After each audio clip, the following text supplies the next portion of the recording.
and to help us understand the importance that we appreciate, the weight and the importance of that July 19th World Court opinion and the obligation of the international community and our role as civil society in that regard. With that in mind, I'm just going to talk a little bit about the context of Canadian law, because this is fairly Canadian centered, but also, and some examples here in Canada that we might want to consider in terms of some of those next steps we could take. So the international community, including the member states and the United Nations, are under obligation to not legally recognize the unlawful presence of Israel in occupied Palestinian territory, nor to render aid or assistance in maintaining the situation, according to the opinion advisory.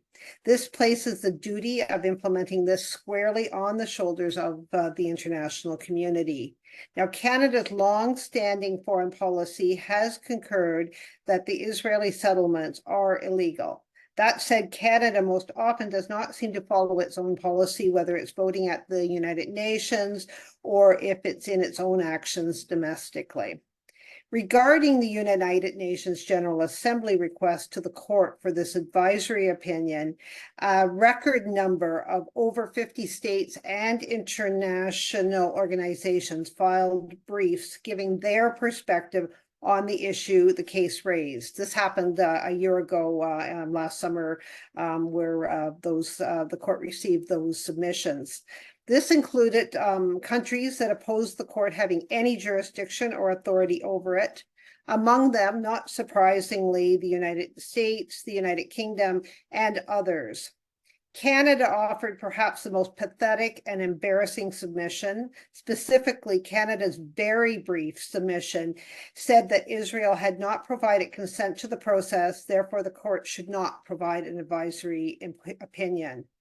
Rather than considering the substantial legal issues that were included in the request for an advisory opinion, Canada only suggested that the court opinion would polarize. We can probably drop a link into the chat so you can review more of what Canada said last summer, just to give you the context. In contrast, however, the vast majority of the submissions contended that Israel and Israel's occupation had become illegal and must end completely, unconditionally, and as quickly as possible. The July 24 court opinion aligned with the majority of these sentiments, as we just heard from Assad. It's likely